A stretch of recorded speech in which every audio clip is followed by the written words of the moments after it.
इस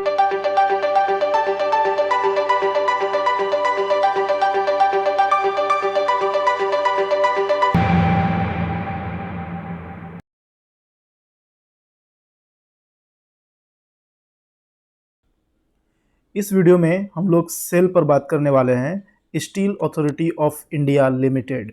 दोस्तों, आज steel authority of India limited में 5.5% का गिरावट देखा गया है और टॉप लूज़र में से ये कंपनी एक रही है आज के ट्रेडिंग सेशन में।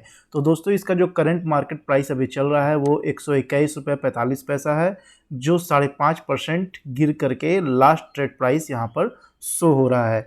तो दोस्तों, इसमें जो अगर हम नंबर्स की बात करें तो 7 रुपये 15 पैसे की गिरावट इसमें आई है और परसेंटेज की बात करें तो 5.5% की गिरावट इस शेयर में आज देखने को मिला है।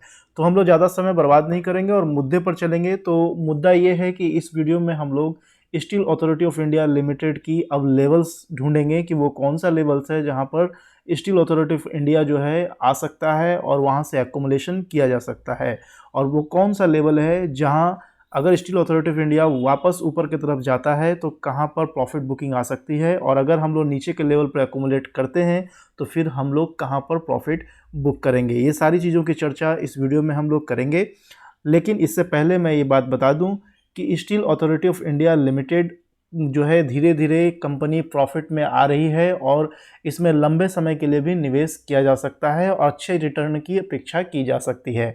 तो चलिए, सबसे पहले थोड़ी सी इसके फंडामेंटल्स एनालिसिस भी हम लोग करेंगे, ज़्यादा डीपली नहीं जाएंगे। एनुअल्स रिपोर्ट को देखेंगे और जानने की कोशिश करेंगे कि आगे की दिशा क्या हो सकती है इस कंपनी की। और सेल कंपनी यानी कि steel authority of India limited India की स्टील मेकिंग कंपनी है। फिलहाल ये कंपनी थोड़ी लॉस में है। आप यहाँ पर देखेंगे तो इसकी डेब्ट टू इक्विटी रेशियो जो है वो 1.17 है, लेकिन जब हम इसके बैलेंस शीट देखेंगे तो हमें पता चलेगा कि ये अपने डेब्ट को धीरे धीरे कम करती जा रही है। तो चलिए, सबसे पहले हम लोग एनुअल रिपोर्ट देखेंगे और वहाँ से इसके net profit, operating profit, sales, ये सारी चीज़ों को देखेंगे। फिर हम लोग बैलेंस शीट में इसकी डेब्ट ग्राफ को भी देखेंगे। Steel authority of India limited की अभी रिजल्ट नहीं आई है और हम यहाँ देख रहे हैं कि सेल्स जो है वो 62,001 करोड़ रुपए आने की संभावना है और जो नेट प्रॉफिट है वो 3326 करोड़ आने की संभावना है। ऑपरेटिंग प्रॉफिट की हम बात करें तो 13,000 के आसपास आने की संभावना है। अब पिछले साल से अगर हम कंपेयर करें तो पिछले साल जो इसकी सेल्स थी वो 61,664 करोड़ थी, जो बढ़ करके इस साल 62,000 होने जा रही है। उसी तरह ऑपरेटिंग प्रॉफिट की हम लोग बात करें तो पिछले साल 10,265 करोड़ के आसपास था और इस बार इसका ऑपरेटिंग प्रॉफिट जो है 13,000 करोड़ के आसपास है। अब अगर नेट प्रॉफिट की हम लोग बात करें तो नेट प्रॉफिट 2020 में इसका 2,121 करोड़ था, जो बढ़ करके 3,326 करोड़ हो गया है 2021 में। तो अभी फ़िलहाल ये पूर्ण आंकड़ा नहीं है, फाइनल आंकड़ा नहीं है, लेकिन फाइनल आंकड़ा जल्द ही आ जाएगा क्योंकि मार्च बीत चुका है और सभी कंपनियों की रिज़ल्ट्स आनी शुरू हो गई हैं। तो बहुत जल्द इनके रिज़ल्ट्स भी यहाँ पोस्ट होता हमें दिखेगा। अब हम 2018 से अगर कंपेयर करें तो 2018 में इसकी सेल्स जो है 57,496 करोड़ थी, जो 2019 में बढ़ करके 66,973 हो गई। फिर मार्च में इसकी सेल्स थोड़ी घटी, 61,664 करोड़ हो गया। और फिर मार्च से अगर हम 2020 से अगर हम 2021 का कंपेयर करें तो यहाँ पर हम सेल्स के आंकड़े फिर से बढ़ते हुए देख रहे हैं। वहीं पर अगर हम ऑपरेटिंग प्रॉफिट की बात करें तो 3,878 करोड़ की ऑपरेटिंग प्रॉफिट थी 2018 में, और 2019 में इसकी ऑपरेटिंग प्रॉफिट बढ़ करके 9,807 करोड़ हो गई, जो काफ़ी अच्छा जंप देखा गया। उसके बाद 2020 में इसकी जो ऑपरेटिंग प्रॉफिट है वो फिर बढ़ करके आई, जो 10,265 करोड़ हो गया। और अब जो रिजल्ट आने वाला है उसमें टीटीएम का जो आंकड़ा दिख रहा है 12 ट्रेलिंग मंथ का, वो 13,021 करोड़ का ऑपरेटिंग प्रॉफिट देखने को मिलने वाला है, जो अपने आप में काफ़ी अच्छा जंप है। तो अगर हम उसी तरह इसके नेट प्रॉफिट की हम लोग बात करें तो ये कंपनी 2018 में 281 करोड़ के नुकसान में थी, जो 2019 में 2,349 करोड़ के प्रॉफिट में आ गई। ये बहुत ही बढ़िया जंप था, यानी कि ये सेल कंपनी के की पॉइंट थी जहां पर इन्वेस्टर्स इन्वेस्ट करने का सोच रहे हैं और बहुत सारे लोगों ने इन्वेस्ट भी किया है। इस कंपनी की डिमांड बढ़ी है और लॉन्ग टर्म में ये स्टॉक काफ़ी अच्छा परफॉर्मेंस आपको दिखाने वाला है। तो इसीलिए मैंने वीडियो की शुरुआत में कहा था कि लॉन्ग टर्म में भी ये स्टॉक काफ़ी अच्छा परफॉर्मेंस दिखा सकता है, काफ़ी अच्छा रिटर्न दे सकता है। लेकिन अभी यहाँ जो हम लोग वीडियो बना रहे हैं उसमें जो भी सपोर्ट लेवल या टारगेट मैं बताने वाला हूँ वो शॉर्ट टर्म के लिए है, यानी कि 1 महीने से 6 महीने के बीच का है।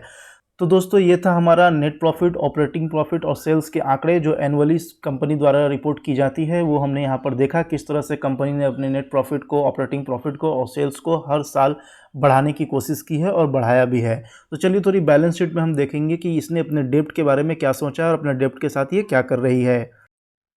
अगर बैलेंस शीट की बात की जाए तो इसने अपनी इक्विटी को बिल्कुल कांस्टेंट रखा है। आप देखेंगे 2012 में इसकी जो इक्विटी कैपिटल थी वो 4131 करोड़ की थी, जो अब तक यानी कि 8 साल के बाद भी इसकी इक्विटी कैपिटल 4131 करोड़ ही है। ये कंपनी की मैनेजमेंट की एक खासियत है, यानी कि ये कंपनी के अच्छे मैनेजमेंट को प्रस्तुत करता है। और यहाँ पर आप देखेंगे कि इसके जो कर्ज थे, बोरोज थे, वो आप देखेंगे तो मार्च 2020 में जो इसका जो कर्ज था वो 54,127 करोड़ का था, जो इस बार सितंबर 2020 तक देखा गया है कि इसने अपने कर्ज को घटा करके 47,454 करोड़ कर दिया है। तो ये भी इस कंपनी के लिए एक बहुत बड़ी की पॉइंट है कि जब आप अपने कर्ज को कम करते हैं तो जाहिर सी बात है कि आप अपने इंटरेस्ट को भी कम पे करते हैं, और जब आप अपने इंटरेस्ट को पे करते हैं तो आपकी प्रॉफिट बढ़ जाती है, यानी कि आपके प्रॉफिट में से जो इंटरेस्ट पहले जाता था वो इंटरेस्ट अब सेव हो रहा है, जिसके कारण आपकी प्रॉफिट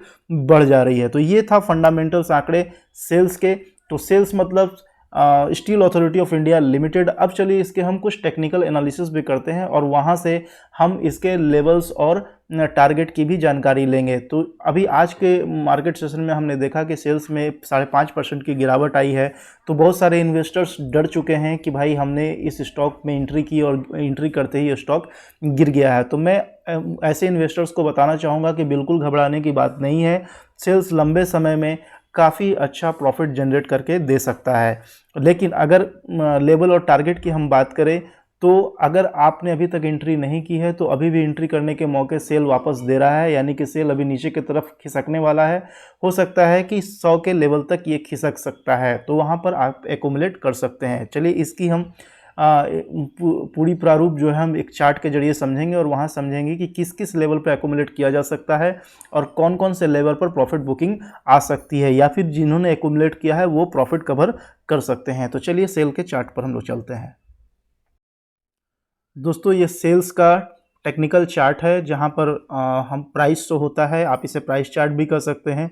और यहाँ पर हमने वन डे का टाइम फ्रेम लिया है, क्योंकि वन डे का टाइम फ्रेम इसलिए मैंने यहाँ पर लिया है कि यहाँ मैं जो टारगेट बताने वाला हूँ या लेवल बताने वाला हूँ वो शॉर्ट टर्म टारगेट है, शॉर्ट टर्म लेवल है। यहाँ पर आप देख सकते हैं कि जो नीचे वाली लाइन है ये बहुत अच्छा सपोर्ट है इस कंपनी के लिए। इसके नीचे ये स्टॉक नहीं जाने वाला है, फिलहाल जाता हुआ नामुमकिन दिख रहा है, यानी कि आने वाले साल 1.5 साल में ये इस लेवल के नीचे नहीं जाने वाला है। दूसरा जो इसके ऊपर आप लेवल देख रहे हैं ये वाली जो लाइन आप देख रहे हैं 92 रुपीज़ की, तो यहाँ तक एक बार स्टॉक आ सकता है और यहाँ से फिर यू टर्न लेने की संभावनाएं बनती हुई दिख रही हैं। तो यहाँ अभी फ़िलहाल स्टॉक जो है वो नीचे की तरफ रुख दिखाया है और आज के सेशन में हमने 5.5% की गिरावट भी देखी है।